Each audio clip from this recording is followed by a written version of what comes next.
This next question is for Mr. McCready, and we're going to get to this because this has come up already a lot. You have said that you will not vote for Nancy Pelosi, and you want new leaders. However, you may not have that choice. There's a strong possibility your only choice will be Nancy Pelosi or the Republican. If that ends up being the situation, what is your plan? Would you abstain? And if your answer is that you won't deal with hypotheticals, don't voters deserve to know what you would do in that situation, considering you've made a big deal out of her not being who you vote for?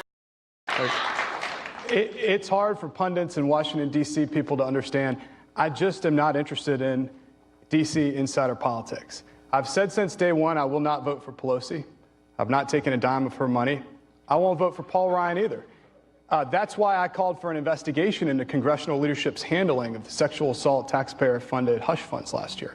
Who I look forward to working with, should I have the honor of serving, to get to your question, are the post-9/11 veterans who are running all across this country. Folks like me who didn't plan to run for office but feel really convicted about the direction our country's headed.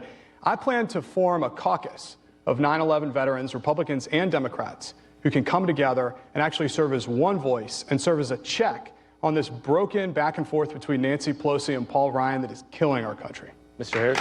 Well, Tim, once again, the question was asked, would he vote for the Republican nominee or Nancy Pelosi, who articles over the last week from Steny Hoyer and others have made it clear that she has the votes lined up, or would he abstain? He's not answering your question because he knows if he does, you will not vote for him.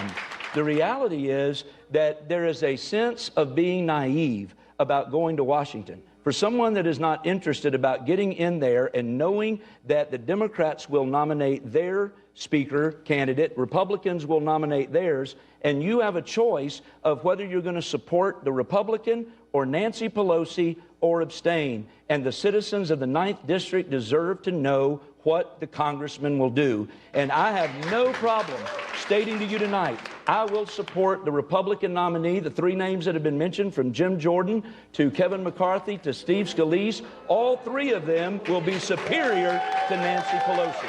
All right, folks.